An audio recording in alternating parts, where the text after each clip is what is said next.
Welcome to news అడ్డా. నేను స్వాతి. ముందుగా ఈరోజు ముఖ్యాంశాలు. BRS rally, Secunderabad railway station వద్ద ఉద్రిక్తత. సంక్రాంతి రద్దీ నివారణకు వాహనాల దారి మళ్లింపు. 52 మంది మావోయిస్టుల లొంగుబాటు.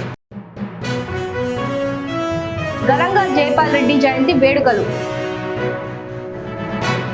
పోచారం కాళీ యాదయ్యలపై అనర్హత ఫిర్యాదుల డిస్మిస్. ప్రత్యేక రైళ్లున్నాయి, ఖాళీగా వెళ్తున్నాయి. ఇక వివరాల్లోకి వెళ్తే, సికింద్రాబాద్ కార్పొరేషన్ కోసం బీఆర్ఎస్ పోరు బాట పట్టింది. సికింద్రాబాద్ మున్సిపల్ కార్పొరేషన్ ఏర్పాటు చేయాలని డిమాండ్ చేస్తూ మాజీ మంత్రి తలసాని ఆధ్వర్యంలో సికింద్రాబాద్ రైల్వే స్టేషన్ నుంచి ఎన్జీ రోడ్లోని మహాత్మా గాంధీ విగ్రహం వరకు భారీ శాంతి ర్యాలీకి పిలుపునిచ్చారు. అయితే ఈ ర్యాలీకి అనుమతి లేదని పోలీసులు తెలిపారు. సికింద్రాబాద్ జిల్లా సాధన సమితి పేరుతో ర్యాలీకి అనుమతి అడిగారని, అయితే నగరంలో ట్రాఫిక్ సమస్యలు తలెత్తే అవకాశం ఉందని పోలీసులు తెలిపారు. ఈ కారణంతో ర్యాలీకి అనుమతి ఇవ్వలేదని చెప్పారు. ర్యాలీలో పాల్గొనేందుకు వస్తున్న వారిని అదుపులోకి తీసుకున్నారు. దీంతో సికింద్రాబాద్ రైల్వే స్టేషన్ వద్ద పరిస్థితి ఉద్రిక్తంగా మారింది. భారీ సంఖ్యలో పోలీసులు ప్రత్యేక బృందాలను మోహరించారు. సంక్రాంతి రద్దీ నివారణకు అధికారులు చర్యలు చేపట్టారు. పండుగ అనంతరం ఏపీ నుంచి హైదరాబాద్ వచ్చే వాహనాలను దారి మళ్లిస్తున్నారు. NH-65 విస్తరణ పనుల దృష్ట్యా ట్రాఫిక్ ఆంక్షలు విధించారు. చిట్యాల, పెద్ద కాపర్తి, కొర్లపహాడ్, పంతంగి టోల్ ప్లాజాల వద్ద ట్రాఫిక్ జామ్ అయ్యే అవకాశాలు ఉండటంతో పోలీసులు ప్రత్యామ్నాయ మార్గాలు సూచించారు. గుంటూరు నుంచి హైదరాబాద్ వచ్చే వాహనాలను దారి మళ్లిస్తున్నారు. గుంటూరు, మిర్యాలగూడ, హాలియా, చింతపల్లి మాల్ మీదుగా హైదరాబాద్కు వాహనాల మళ్లింపు చేపట్టారు. మాచర్ల, సాగర్, పెద్ద ఊరు, చింతపల్లి మాల్ మీదుగా వాహనాలను దారి మళ్లిస్తున్నారు. విజయవాడ నుంచి వచ్చే భారీ వాహనాలు కోదడ మాల్ మీదుగా హైదరాబాద్కు మళ్లిస్తున్నారు. NH-65 పై ట్రాఫిక్ జామ్ ఏర్పడితే చిట్యాల నుంచి భువనగిరి మీదుగా వాహనాలను దారి మళ్లించనున్నారు. డ్రోన్ కెమెరాలు, సీసీటీవీలతో ట్రాఫిక్ పరిస్థితిని నిరంతరం పర్యవేక్షిస్తున్నారు. ఛత్తీస్గఢ్ లోని బీజాపూర్ జిల్లాలో CRPF DIG Devendra Singh Negi, SP Jitendra Kumar Yadav ఎదుట గురువారం 52 మంది మావోయిస్టులు లొంగిపోయారు.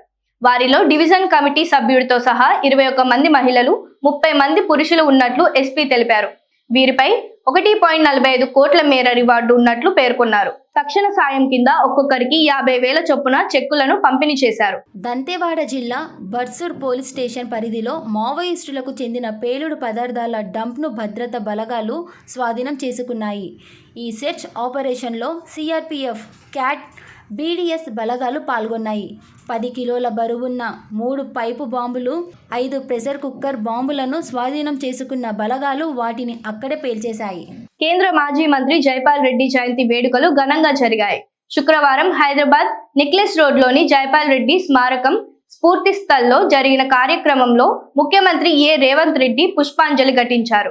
నివాళులు అర్పించిన వారిలో మంత్రులు జూపల్లి కృష్ణారావు, పొంగులేటి శ్రీనివాసరెడ్డి, పొన్నం ప్రభాకర్, ఉత్తమ్ కుమార్ రెడ్డి, సీఎం సలహాదారు వేం నరేందర్ రెడ్డి, కోదండరెడ్డి, అనిల్, చిన్నారెడ్డి, కోదండరాం, పలువురు ప్రజాప్రతినిధులు, కుటుంబ సభ్యులు, అభిమానులు ఉన్నారు.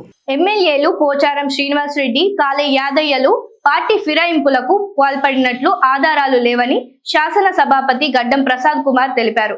వీరిపై అనర్హత వేటు వేయాలంటూ భారత రాష్ట్ర సమితి ఎమ్మెల్యేలు జగదీష్ రెడ్డి, చింతా ప్రభాకర్ చేసిన ఫిర్యాదులను ఆయన డిస్మిస్ చేశారు. ఈ మేరకు సంక్రాంతి పండుగ రోజున అసెంబ్లీలోని తన కార్యాలయంలో స్పీకర్ తీర్పు వెల్లడించారు. ఎమ్మెల్యేలు పార్టీ మారినట్టుగా ఆధారాలు చూపలేకపోయారని స్పీకర్ తన తీర్పులో పేర్కొన్నారు.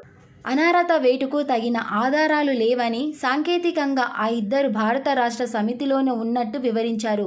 పిటిషన్లు, రికార్డులో ఉన్న ఆధారాల పరిశీలన, అలాగే సంబంధిత అన్ని పక్షాలకు సహజ న్యాయ సూత్రాలకు అనుగుణంగా పూర్తి వాదనలు వినిపించే అవకాశం ఇచ్చిన తర్వాతే ఈ నిర్ణయం తీసుకున్నట్లు పేర్కొన్నారు. రాజ్యాంగం 10వ షెడ్యూల్లోని పేర 6 ప్రకారం ట్రైబ్యునల్ చైర్మన్గా వ్యవహరిస్తూ తెలంగాణ శాసనసభ నియమాలు 1986 ఆధారంగా స్పీకర్ ఈ తీర్పు వెల్లడించారు. ప్రయాణికుల సౌకర్యార్థం నడుపుతున్న ప్రత్యేక రైళ్ల గురించి ఎక్కువ మందికి అవగాహన లేక వినియోగించలేకపోతున్నారు. ఫలితంగా ప్రయాణికులు ప్రతిరోజు ప్రయాణించే రైళ్లపై ఆధారపడుతున్నారు. ఈ రైళ్లలో స్థలం లేక గంటల తరబడి నిలబడి ప్రయాణించాల్సి వస్తుంది.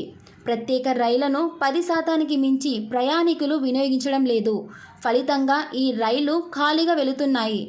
అనంతపురం, తాడిపత్రి, కదిరి మీదుగా అధికారులు నడుపుతున్న ప్రత్యేక రైళ్లపై అవగాహన పెంచాల్సిన అవసరం ఉంది. ఇవి ఇప్పటివరకు ఉన్న అప్డేట్స్. మరిన్ని వార్తలతో మళ్ళీ కలుద్దాం. నమస్కారం.